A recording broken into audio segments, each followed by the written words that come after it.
আমাদের দেশের ভিতরে কিছু পীর সাহেবরা আছে, রবিউল আউয়াল মাস আসলেই তারা রাসূলের মিলাদের নামে অপকর্ম করে। রাসূলের মিলাদকে তো আমরাও বিশ্বাস করি, আপনারা বিশ্বাস করেন না?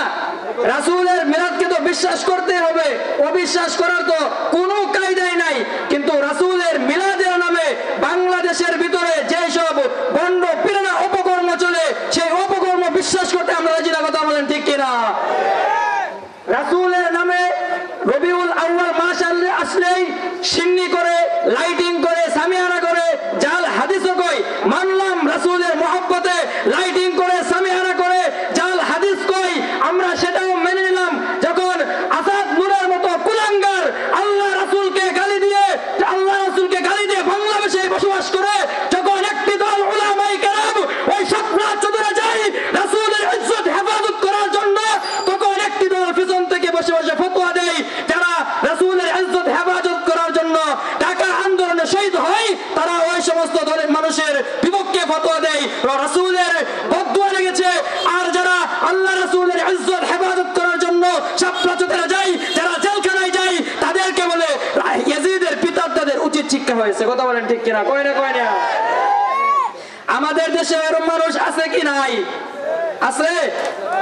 আমাদের দেশে পীর সাহেবের ভণ্ড পীরের কিছু কথা নিয়ে আমাদের দেশের ভিতর বিতর্ক চলে। আমাদের পাশের গ্রামে আছে, আল্লাহ রাসূলকে গালি দেয় আর আল্লাহ রাসূলের মহব্বতের লাইটিং করে। তোমরা তো সেটা মানলাম, আল্লাহ রাসূলের মহব্বতে লাইটিং করো, সামিয়ানাও করো, জিলাপিও খাই। যখন উলামায়ে কেরাম শাপলাতে চলে যায় আসাদ নূরের মতো কুলাঙ্গারের বিপক্ষে, তখন স্লোগান হয় আসাদ নূর কাফের কাফের, তখন একটি দল পিছনতে বসে বসে ফতোয়া দেয়, যারা শহীদ হয়ে যায় তাদেরকে বলে আল্লাহ রাসূলের বদদুয়া লেগেছে।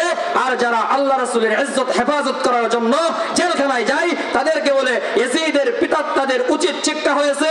এই তো তোমরা যে পীর সাহেব, কেমন পীর সাহেব, বাংলাদেশের মানুষের মাঝে তোমাদের মুখোশ খুলে গিয়েছে। রাসূলের বদদুয়া লেগেছে, যারা শহীদ হয় রাসূলের বদদুয়া লেগেছে। আর যারা জেলখানায় যায় ইয়াজিদের পিতাদের উচিত শিক্ষা হয়েছে। না না, ইয়াজিদের পিতাদের তো উচিত শিক্ষা হয় নাই। জয়নাল আবদিনও ইয়াজিদের কাছে বন্ধ হয়েছিল, আল্লাহ রাসূলও জেল কেটেছে। এই জন্যই উলামায়ে কেরাম জেলে যাবে, এটাই স্বাভাবিক। আল্লাহ রাসূল হাদিসও বলেছেন, আল উলামা আওরাসাতুল আম্বিয়া, উলামায়ে আহলে হক হলো রাসূলের ওয়ারিস, নবীদের ওয়ারিসদার। আমাদের নেতাই যদি জেল কাটে, আমাদের জেল কাটতে কি কোনো আপত্তি আছে? আমাদের নেতা যদি জেল কাটে, আমাদের জেল কাটতে কি আপত্তি আছে? আপত্তি থাকতেই পারে না। এই জন্য ওই পীর সাহেবকে আমি সাবধান করে দেই, যারা ইয়াজিদ যারা জেলখানায় যায় তাদেরকে বলে ইয়াজিদের পিতাদের উচিত শিক্ষা হয়েছে। না না, আজকে বাংলাদেশের মানুষের সামনে তোমাদের মুখোশ খুলে গিয়েছে, আজকে বাংলাদেশের মানুষের সামনে তোমাদের কৃতকর্ম প্রকাশ হয়েছে। তোমরা যে কেমন পীর সাহেব, আমি বলতে চাই, যারা রাসূলের মহব্বতে মিলাদুন নবী অপকর্ম করে, তারা বাংলাদেশের সঠিক মানুষকে পথ দেখাইতে চায় না, তারা মানুষকে বঞ্চিত করতে চায়। যারা মিলাদুন নবী নামে অপকর্ম করে, তাদের অপকর্মটা ভণ্ডামি ছাড়া আর কিছুই হতে পারে না। কথা বলেন ঠিক কিনা?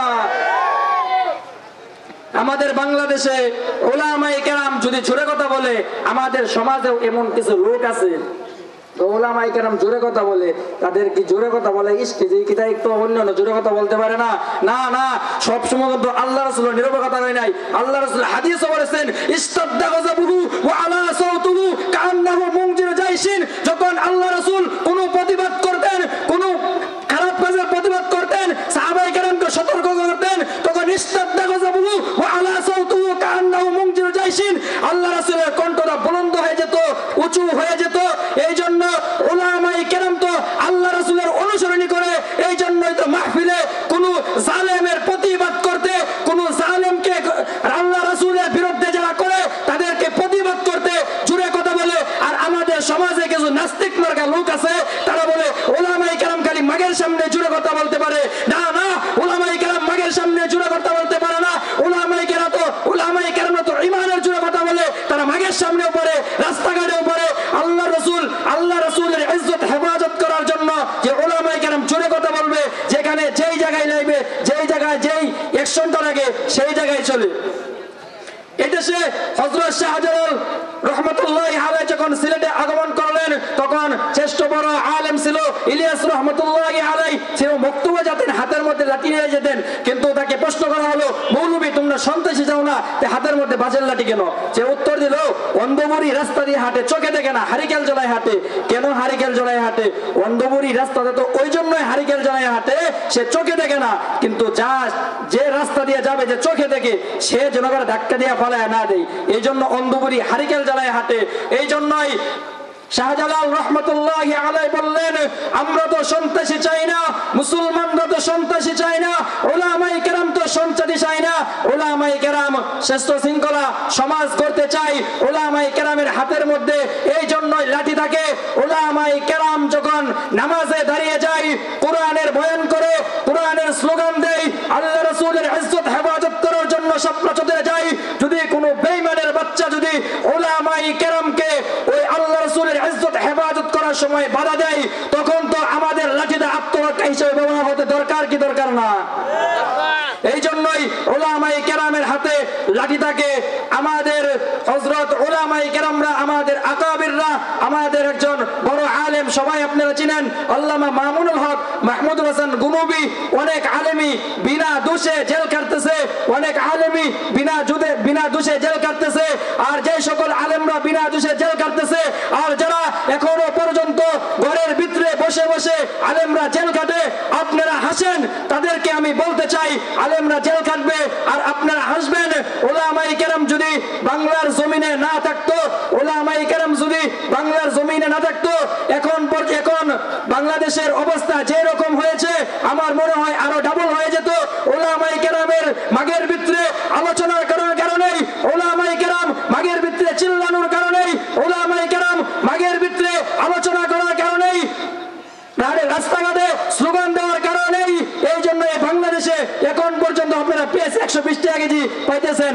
আর না হয় যদি উলামায়ে কেরাম যে অপছন্দ করেন, উলামায়ে কেরাম যদি মাগের ভিতরে না চিল্লাইতো, আমার মনে হয় এখন পর্যন্ত বাংলাদেশের যে সকল অপকর্ম চলতেছে, আমার মনে হয় পেঁয়াজ 500 টাকা কেজি কিনে খাইতে হইতো। কথা বলেন ঠিক কিনা?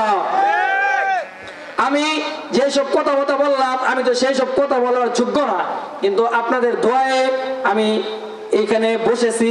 আপনারা দোয়া করবেন আমি যেন ভবিষ্যতে আরো আগে যাইতে পারি। ছোটবেলা মানুষের ভুল অনেক কিছুই হয়। আমার দ্বারা যদি আপনারা এলাকাবাসী, আমার পিতার সমতুল্য আছেন, যদি আমার দ্বারা কেউ কষ্ট পেয়ে থাকেন, তাহলে আমি আপনার কাছে ক্ষমা প্রার্থী, আমাকে মাফ করে দিবেন। ছোটবেলা মানুষের অনেক কিছু ভুল হয়, আপনারা শুধরায় নেবেন। আপনাদের সন্তান হিসাবে মনে করবেন আপনাদের সন্তান। আমি এই জন্যই বসেছি আজকে আপনাদের দোয়া নেওয়ার জন্য। আমি তো সেইখানে বসার আলোচনা করার যোগ্য না। হযরত উলামায়ে কেরামরা আসছে, আমাদের উস্তাদরা আসছে, তারাই আলোচনা করবে। আপনাদেরকে মন ভরে প্রাণ ভরে আলোচনা, সারা রাত ব্যাপী মাহফিল হবে। প্রতি বছরই আমাদের মাহফিল সারা রাত ব্যাপী হয়, সারা রাত ব্যাপী মাহফিল হবে, সারা রাত ব্যাপী আপনারা আলোচনা শুনবেন। আলোচনা সারা রাত শুনলেন কিন্তু নামাজ পড়লেন না, সেই আলোচনা শোনার কোনো ফায়দা নাই।